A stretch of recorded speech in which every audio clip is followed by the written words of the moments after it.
Hi guys, so we've had our Hero of the Week, but Labour MP and Chair of the Parliamentary Standards Committee, Chris Bryant, did something amazing in the House of Commons on Tuesday.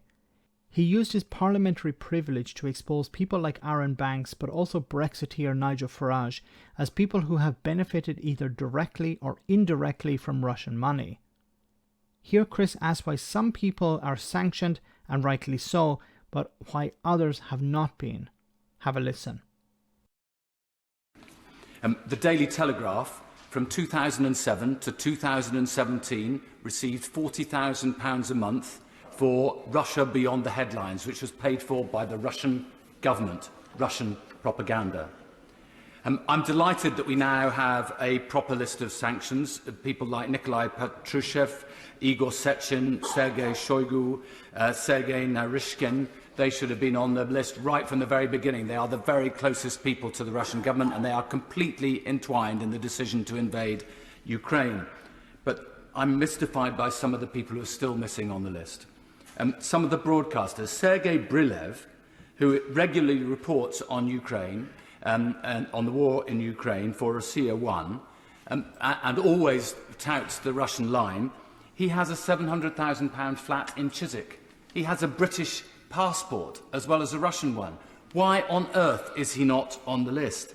And for that matter, Vladimir Solovyov, 58-year-old, also on Russia 1, who's on the EU list but not on the UK one.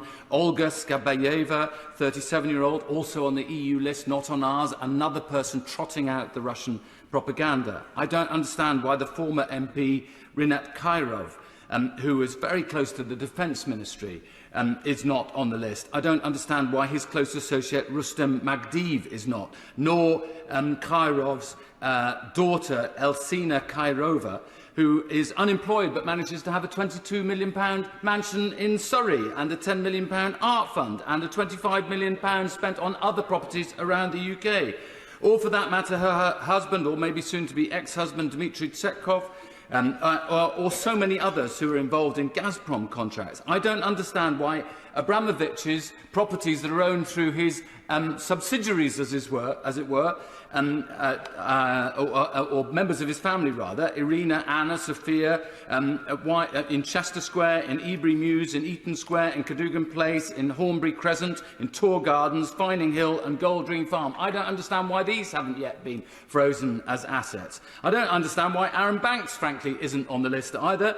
Even Isabel Oakeshott now thinks that he is an agent of influence for the Russian state.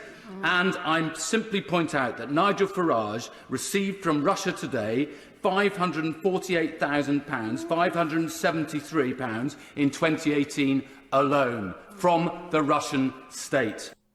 So that's very interesting.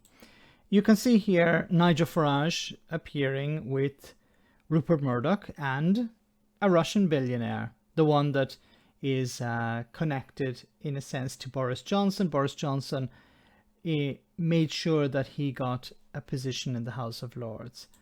You can see here Nigel Farage, the Brexit Party MEPs vote against plans to tackle Russian propaganda. So when he was a member of the European Parliament, he voted against measures to deal with Russian propaganda. Why did he do that? I don't know. We've yet to hear why Nigel disagreed with that. And then we have this statement from Nigel Farage, an attack on Chris Bryant, who he claims is telling lies. Let's hear what Nigel had to say. The Russia conspiracy never, ever ends. But I think today we have reached new lows. Chris Bryant, paranoid EU rejoiner, has stood up in the House of Commons today. What has his position on the European Union got to do with you allegedly taking money from the Russians? I don't know what that's got to do with anything.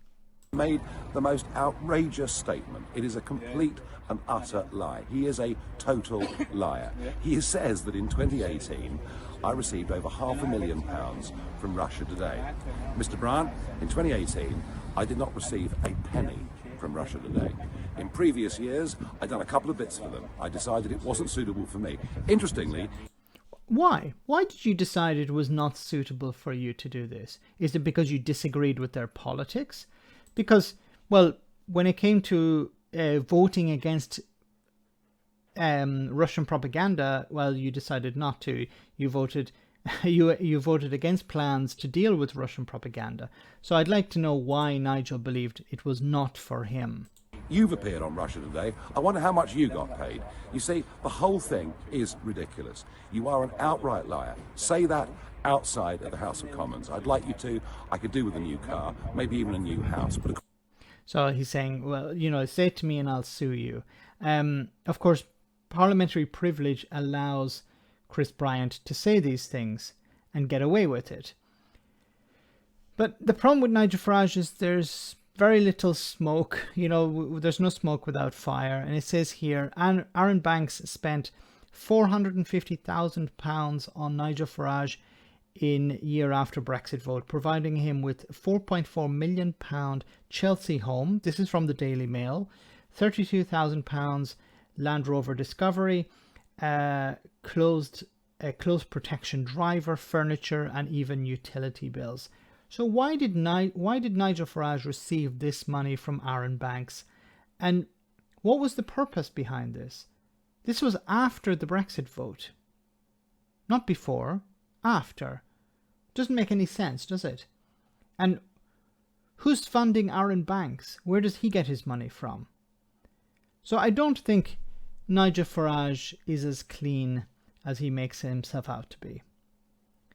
Let me know in the comment section, guys, what you think about all of this. As always, your comments are greatly appreciated. Thanks a lot.